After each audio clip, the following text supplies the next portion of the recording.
तो हर चीज़ को है वो आग लगी हुई है, चीज़ कहती है हाथ मत लगाओ वरना जल जाओगे।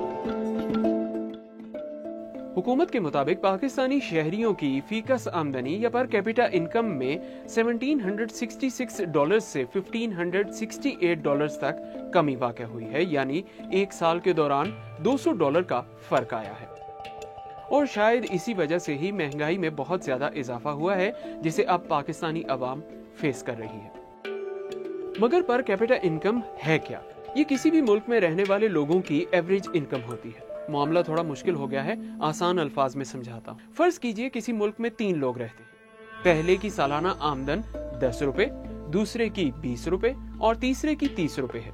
अब इन तीनों लोगों की सालाना आमदन को मिलाकर 60 रुपए बनते हैं, जो कि इस मुल्क की कुल आमदन है।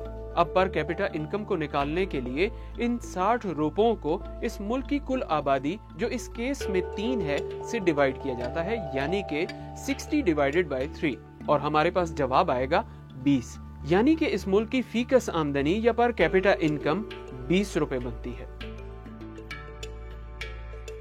अब आप इसी फॉर्मूले की मदद से किसी भी मुल्क की पर कैपिटा इनकम आसानी से निकाल सकते हैं। पाकिस्तान में महंगाई बहुत ज़्यादा हो गई है और अब तो शायद ही कोई ऐसा बंदा हो जो इससे मुतासिर ना हुआ हो। घरों के किराए हों, बिजली के बिल्स हों, बच्चों के स्कूल की फ़ीस हो, हत्ता के दवाइयाँ हों, खाने पीने की चीज़ें हों, सभी पहुँच से बाहर हो गई हैं। कोशिश करते हैं कि कुछ लोगों से बात करें कि जो आमदन कम हुई है, अखराजात बढ़ गए हैं, कैसे मैनेज कर पा रहे हैं अपने घर को। मेरे अपने 3 बच्चे पढ़ रहे हैं स्कूल में, तो वो उनकी फ़ीस नॉर्मल थी, ठीक चल रहा था सब कुछ, लेकिन अचानक साल के बाद अभी उनके फ़ीस अफोर्ड नहीं हो रहे हैं। जो मेरा बिज़नेस है वो बहुत बेहतर चल रहा था, लेकिन एकदम से वो क्रैश कर गया। ना वो बिज़नेस उस तरीके से चल पा रहा है, ना हमारी आमदन उतनी है कि हम अपने बच्चों के फ़ीसें दे सकें। तो मैंने बच्चों को प्राइवेट स्कूल से निकाल के दोबारा सरकारी स्कूलों में जो है वो दाखिल करवा दी है। जैसे स्टेशनरीज़ का मैं एग्जांपल देना चाहूँगी, जिनकी मतलब प्राइस पहले कम थी बुक्स या कॉपीज़ की, अभी वो भी बढ़ती जा रही है। और साथ साथ अगर हम लोग ज़्यादातर जो स्टूडेंट्स होते हैं वो टेक्नोलॉजी को ज़्यादा यूज़ करते हैं, और नेट के जो पैकेजेस होते हैं, डेटा पैकेजेस, ये भी बढ़ती जा रही है महंगाई की वजह से।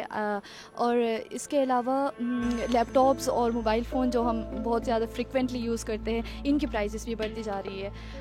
कैंटीन हमारे लिए सबसे बड़ा मसला कैंटीन का होता है, क्योंकि पहले जो एक समोसा जो 5-10 रुपए का लेते हैं, अब वो 40-50 का हमें मिल रहा है, तो काफ़ी मुश्किल हो रहा है। बाकी इंसान का दिल करता है कि हर चीज़ खाएं, बच्चों को दें, लेकिन जब लेने जाते हैं तो फल की दुकान पे जब रेट सुनते हैं तो वो पीछे हो जाते हैं। वो कहते हैं कोई बात नहीं, कल ले लेंगे, लेकिन कल जाते हैं तो वो कीमत और बड़ी होती है। आप फ्रूट्स तो दूर की बात है, अब सब्जी, गोश्त वगैरह सब कुछ भी नहीं ले सकते। सबसे जो अहम बात यह है कि लाइफ सेविंग ड्रग्स नहीं मिल रही, इससे ज़्यादा इम्पॉर्टेंट कोई चीज़ हो सकती है।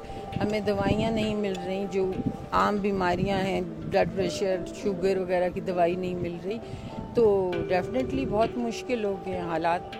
ख़ासकर जो नौकरी पेशा लोग हैं जिनकी फ़िक्स इनकम है, उनकी इनकम में इंक्रीज़ अगर हुआ तो प्रॉब्ली 10%, 15% या मैक्सिमम 20% हुआ होगा।